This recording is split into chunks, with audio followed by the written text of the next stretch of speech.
Be aware of your thoughts. Your mind's not a cage, it's a sacred place. So guard the gates with wisdom and grace. You become what you believe and feel. Your thoughts are real. Your thoughts are real.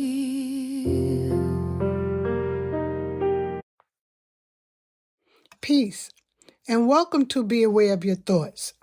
This is how manifestation works.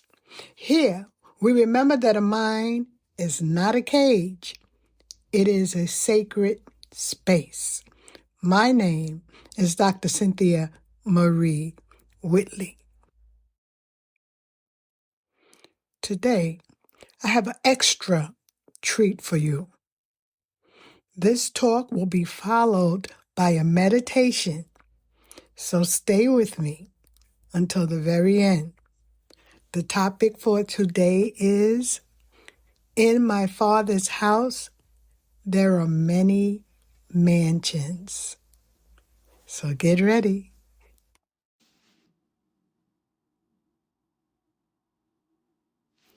There is a statement made in The Stranger's Secret by Earl Nightingale that has stayed with me for years.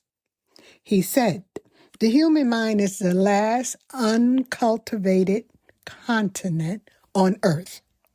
Now, that alone should make us pause, because if everything else has been explored, built upon, and developed, then what does it mean that our minds remain largely untouched? My father used to say something very similar, though in his own way. He would say that when God created the world, everything was already complete. Nothing was missing. Nothing was lacking.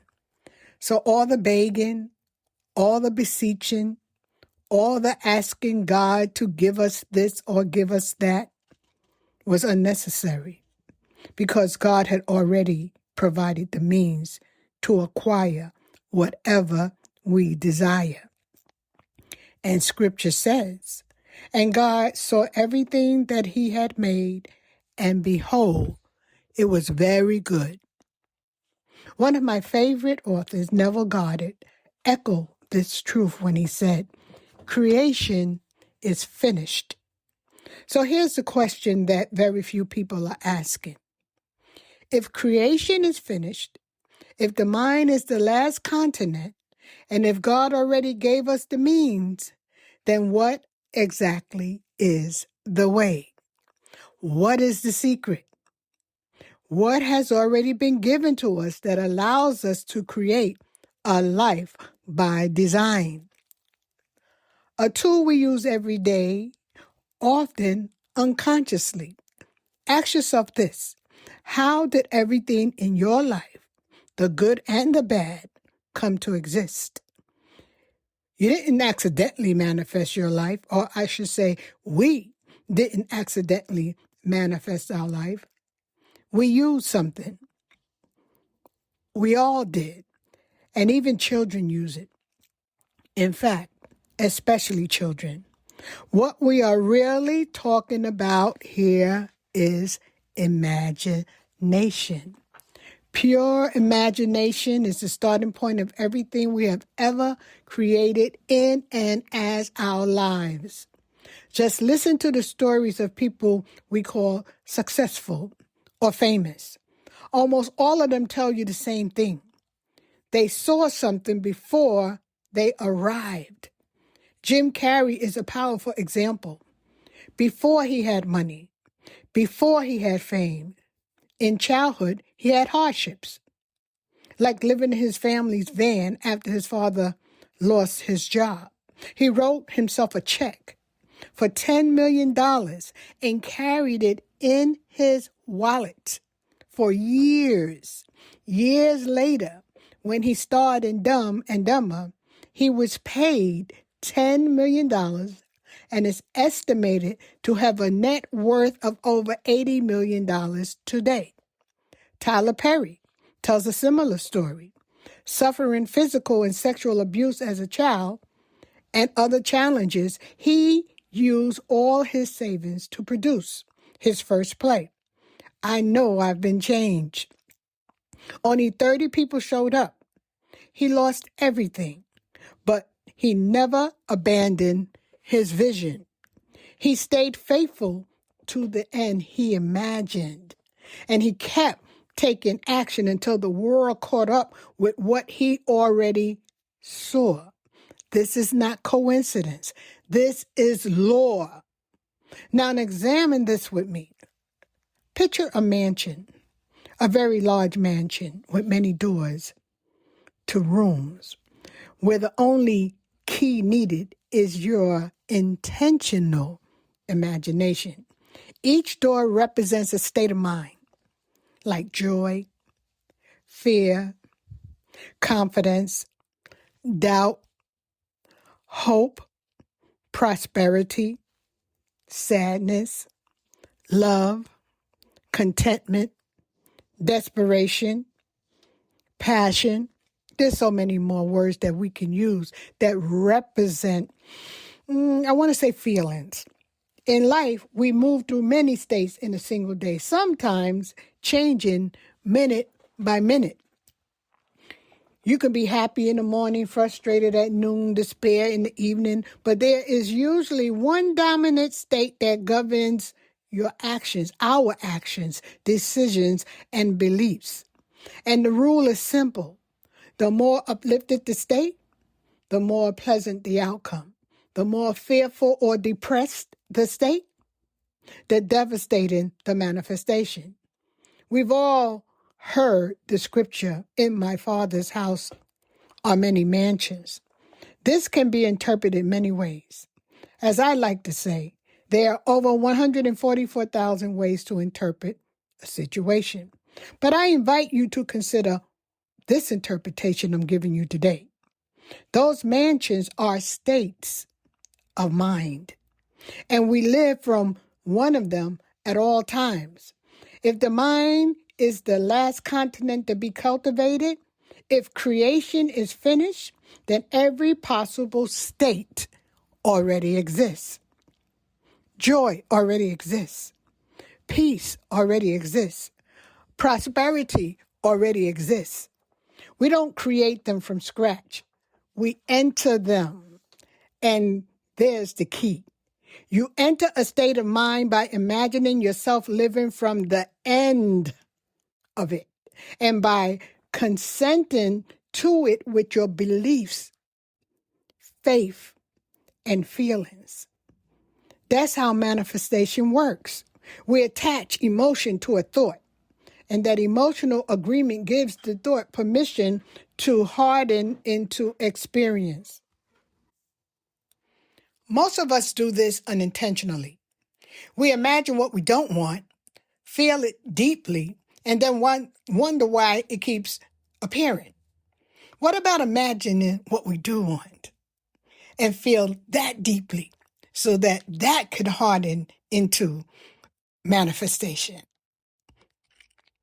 If you don't like what is showing up in your life, you don't need to beg the universe to change. You need to knock on another door. Another state is already waiting for you, already waiting for us. Why? Because it was created in the beginning. Let's delve deeper into this idea of a mansion. I need you to imagine a mansion. If you're looking at the video, you can see all the different emotions on the doors in the mansion. If you're listening to the podcast, then you just have to imagine it.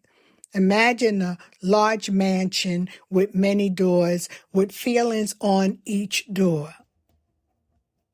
Got that in your head? Now knock on the door of the state you desire. You could desire sorrow, joy, passion, fear, love, or AWE. Knock on it. Ask to enter it. Knock and he will answer. Knock and God will answer. Knock, and source will answer. Ask, and you will receive. If you've seen the movie Sinners, you'll remember the message clearly. You must ask to be invited in. And if granted, you may enter. The beautiful part about this is that God gives us what we desire. And once you enter, you've entered a contract to live from that level of experience, that level of existence, or to live from that level, period.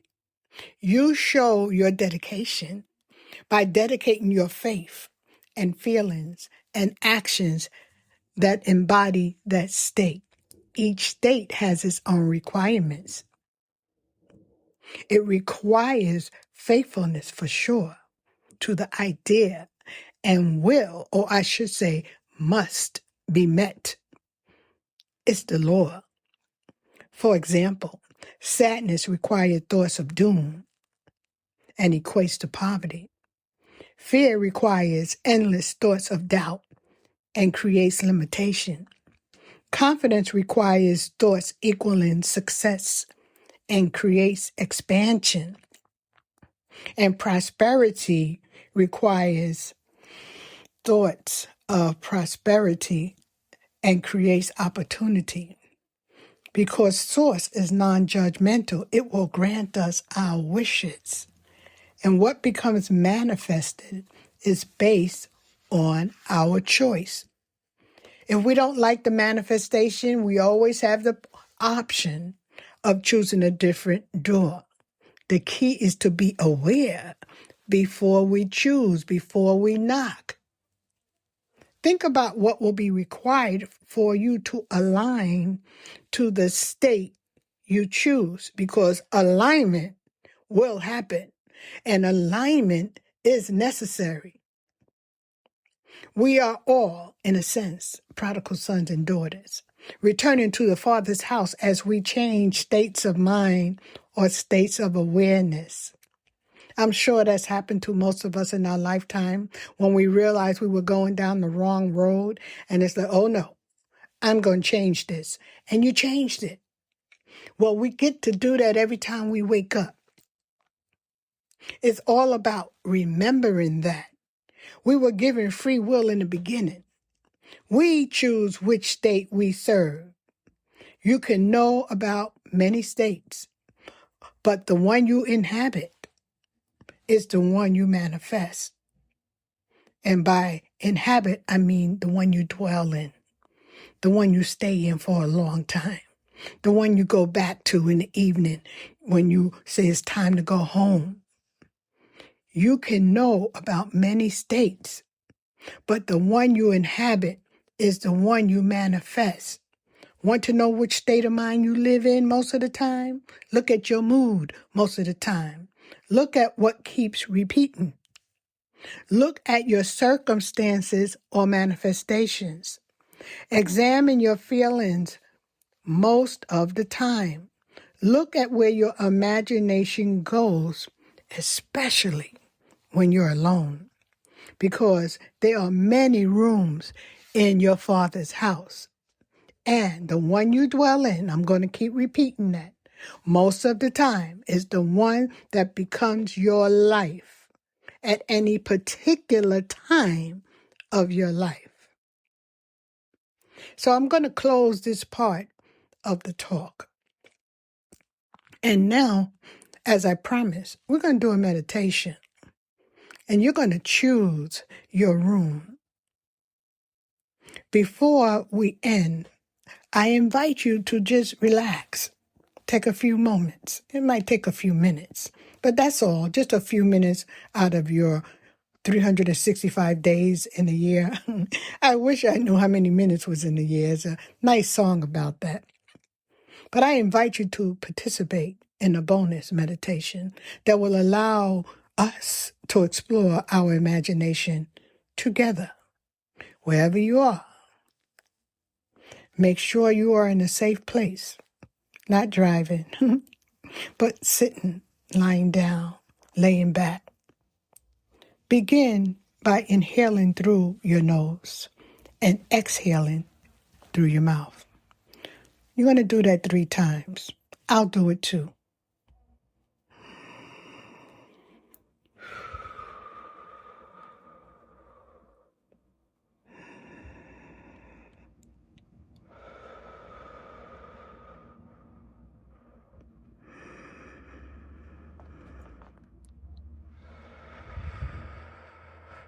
That's called grounding yourself. Now let your body soften. If you feel yourself being tight, loosen up. Just relax. Now gently ask yourself, which room, which state in the mansion of your mind are you in? Which state have you been spending most of your time in lately? Is it sorrow, joy,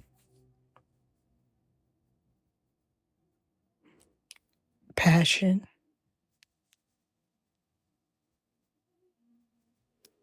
love,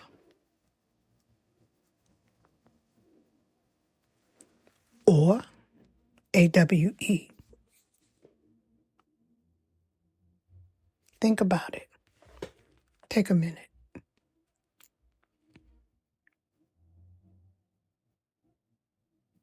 Remember, this is not the one you want to be in. This is not the one you think you occupy most of the time. Not the one you talk about most of the time. Be honest with yourself.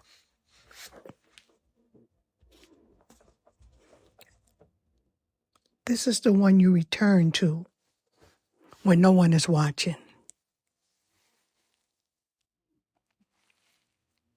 Notice it without judgment. Remember, awareness or consciously seeing is not a punishment. It is permission to choose life and live. You are not wrong for being where you are. I am not wrong for being where I am. We are simply informed, and information is power.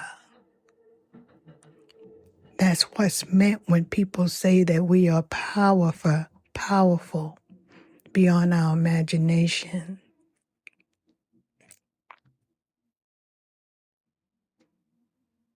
So now we're going to knock on the door.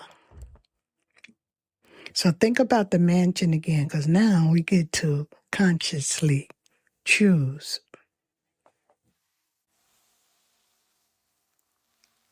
See the long hallways. See the many doors. Choose one door you're curious about. It might be labeled peace, confidence, stability, joy, freedom, prosperity, wholeness. Remember, just think of feelings. Do some of these feel familiar to you? Do some of them feel heavy? Do any of it seem inviting yet unfamiliar? Knock.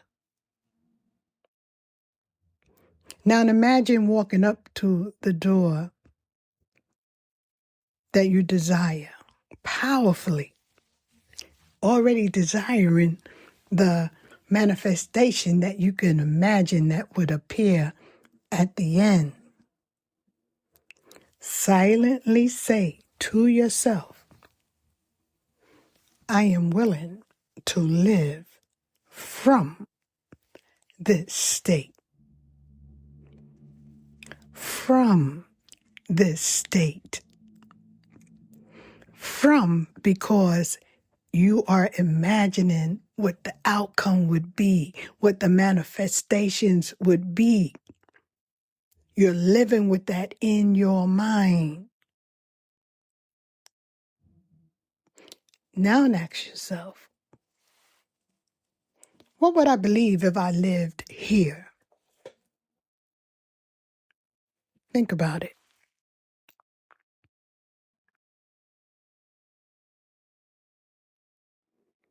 How would I move through my day from this state of mind? In other words, what actions would you take?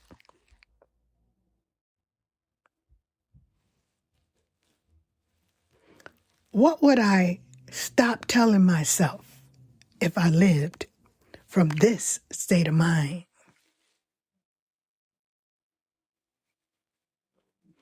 What would I begin to expect?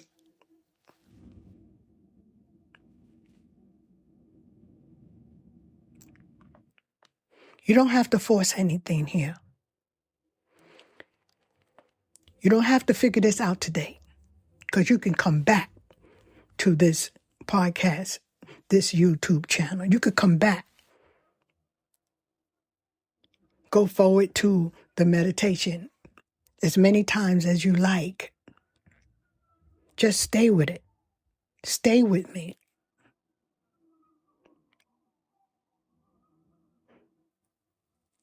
As you visit the room,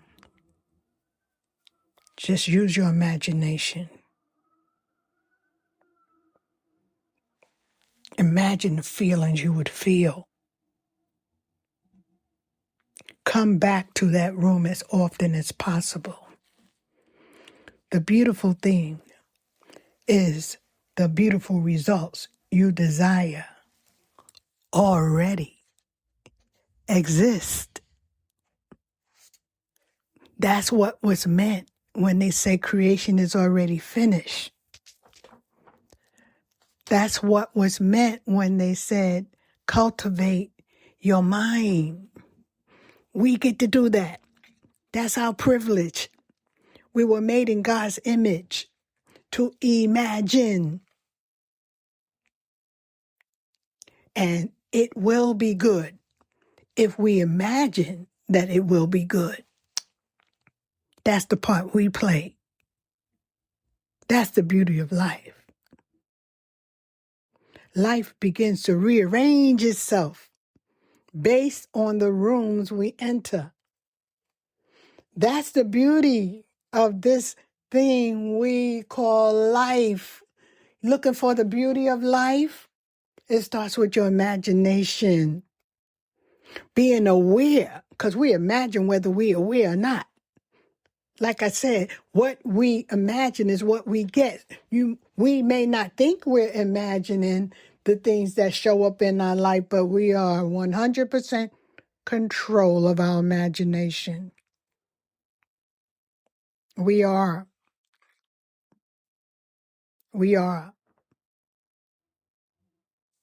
on this level. Yes, we have source. Yes, we have God. Yes. But it's said that God gave you this. He made us in his image to have dominion. Dominion over what? Let's begin with our thoughts. Remember, I'm taking you down the road of my imagination, what I've come to believe. That's what I'm sharing with you right now. So I want you to remember as we end this meditation, as you come back to the mansion in your free time, there are many rooms in your Father's house, but the one you choose to dwell in, the one you take up refuge in, the one that you call home. That's the one that becomes your life. So until next time, be aware of where you live within. And with that, I say peace.